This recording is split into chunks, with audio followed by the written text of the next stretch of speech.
Hello everyone. So now we are going to solve one practical question under Merrick's plan.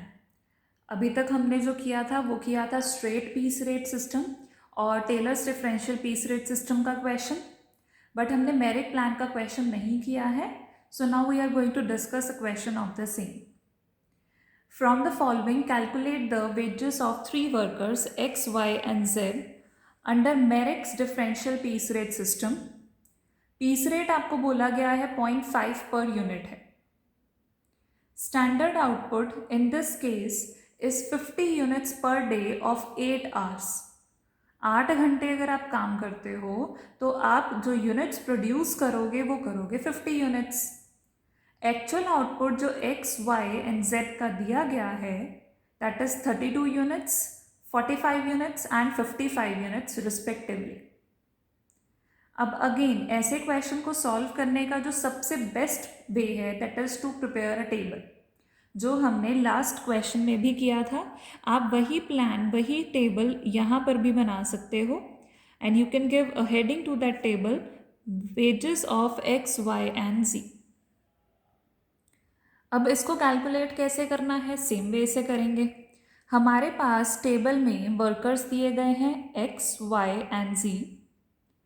Hours per day, एक दिन में वो कितने घंटे काम कर रहे हैं. Per day they are working for 8 hours, तो 8 hours in every case. Next standard output है हमारे पास कि वो 8 घंटे में इन 8 आवर्स डे वो कितने नंबर ऑफ यूनिट्स मैन्युफैक्चर करते हैं या प्रोड्यूस करते हैं. 50 units per day of 8 hours आपको स्टैंडर्ड आउटपुट भी क्वेश्चन में गिवन है, तो ये भी हमें यहाँ पर पोस्ट करना है. It is same in all the cases. अब आता है आपका एक्चुअल आउटपुट कितना है. एक्चुअल आउटपुट भी हमें क्वेश्चन में बताया गया है 32 units, 45 units and 55 units. Last question में हालांकि हमने स्टैंडर्ड आउटपुट खुद निकाला था, but in this case they have already given us a lot of information directly. अब आपको क्या करना है, एफिशिएंसी निकालनी है. एफिशिएंसी कैसे आती है, actual output divided by standard output multiply by 100. Actual output इस केस में आपका है 32, टोटल आउटपुट जो स्टैंडर्ड है that is your 50 multiply by 100. Actual output is 45, standard output is 50 multiply by 100.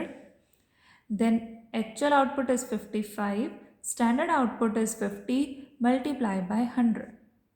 अब यहाँ पर हमें हर एक केस में उनकी एफिशिएंसी निकालनी है. एफिशिएंसी क्यों निकालनी है, क्योंकि हमें पता है कि मैरिक्स प्लान के अंडर 3 डिफरेंट रेंजेस हैं, बिलो 83%, देन 83% टू 100% और 100% से ज़्यादा. तो अगर हम वो डिफ़ाइन करना चाहते हैं तो हमें उनकी एफिशिएंसी को डिफ़ाइन करना पड़ेगा. यहाँ पर फर्स्ट केस में अगर हम एफिशिएंसी निकालें it is coming out to be 64%. Second case में if we find out the efficiency it is 90%. And third case में आपकी जो एफिशिएंसी है ऑब्वियस है, आउटपुट ज़्यादा है, एक्चुअल आउटपुट ज़्यादा है स्टैंडर्ड आउटपुट से. यहाँ पर जो आपकी एफिशिएंसी आ रही है वो 100% से भी ज़्यादा आ रही है.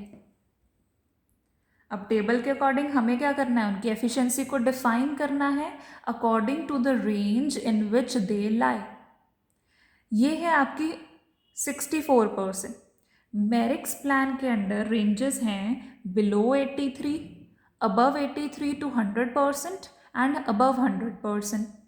तो जो ये फर्स्ट केस है ये बनता है आपका बिलो 83%. सेकेंड केस जो बनता है above 83 to 100% कि इन दोनों रेंजेस में लाई करेगा और वो कर रहा है. और जो थर्ड केस आपका बन रहा है वो बन रहा है above 100%. अब आपको पे कैसे करना है टू द डिफरेंट पर्सन्स. अगर कोई भी वर्कर है वो बिलो 83% काम कर रहा है, तो उस केस में, या अप टू 83% काम कर रहा है, उस केस में हम उसको नॉर्मल रेट पे करते हैं। कोई डिडक्ट नहीं करते, कोई पनिशमेंट नहीं है, नॉर्मल रेट पे करेंगे उनको। नॉर्मल रेट इस क्वेश्चन में हमें 0.5 बताया गया है। दिस इज़ द अमाउंट 0.5, तो हम उसको पर यूनिट का नॉर्मल रेट पे करेंगे। Here it is 0.5 per unit है, मल्टीप्लाई करेंगे बाद में। अब ये जो रेंज है ये आपकी सेकेंड रेंज बन रही है, अबव 83 बट अप टू 100%। इस केस में जो पे किया जाता है वो होता है 110% of normal piece rate. Normal piece rate का 110% निकालना है, तो नॉर्मल पीस रेट आपका कितना है 0.5%। तो आपको इस केस में 0.5% का नॉर्मल पीस रेट निकालो, तो 0.5% का 110 रेट निकालो, तो वो आएगा 0.55।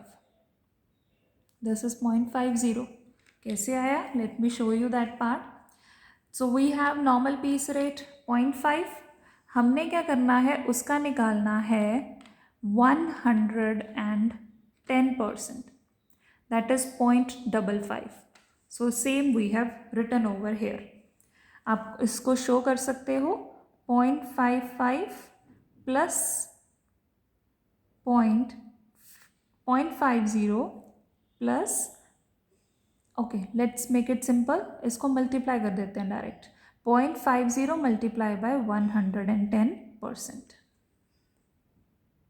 नेक्स्ट, अब अबव 100% है, इस केस में जो पे किया जाता है वो होता है आपका नॉर्मल का 120%। नॉर्मल इस केस में आपका है 0.5, उसका 120% अगर हम कैलकुलेट करें दैट इज 0.6।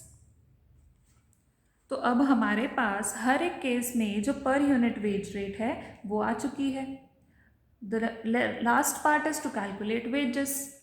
अब वो वेजेस कैसे निकालेंगे? पर यूनिट वेज रेट को एक्चुअल यूनिट्स के साथ मल्टीप्लाई कर दो and you can get the total wages. So here per unit wage rate है 0.50, टोटल जो यूनिट्स उन्होंने बनाए हैं एक्स ने वो हैं 32। पर unit wage rate is 0.55, total units जो उस पार्टी के हैं वो हैं 45। पर unit wage rate is 0.60, total units उस पार्टी के हैं 55। और यहाँ पर आपकी हर एक केस में टोटल वेजेस आ जाएंगी। 0.50 into 32 is ₹16. Then 0.55 into 45, that turns out to be ₹24.75. 0.60 into 55 will turn out to be ₹33. सो हमने यहाँ पर मेरिक प्लान के अंडर सभी की वेजेस कैलकुलेट कर ली। आपको इसको कंक्लूड करना पड़ेगा at the end. How you will conclude? You will write out the things in the end कि आपकी जो टोटल वेजेस बनी है वो कितनी बनी है ऑफ ऑल द केसेस। तो एक्स की जो बनी है वेजेस, एक्स की ₹16, वाई की जो बनी है दैट इज़ ₹24.75 और जेड की बनी है आपकी ₹33। You need to conclude your answer like this. So this was all about Merrick's plan. आप अगर ये टेबल बनाना एक बार सीख लोगे then it's very easy to calculate under different slab rates. Thank you so much.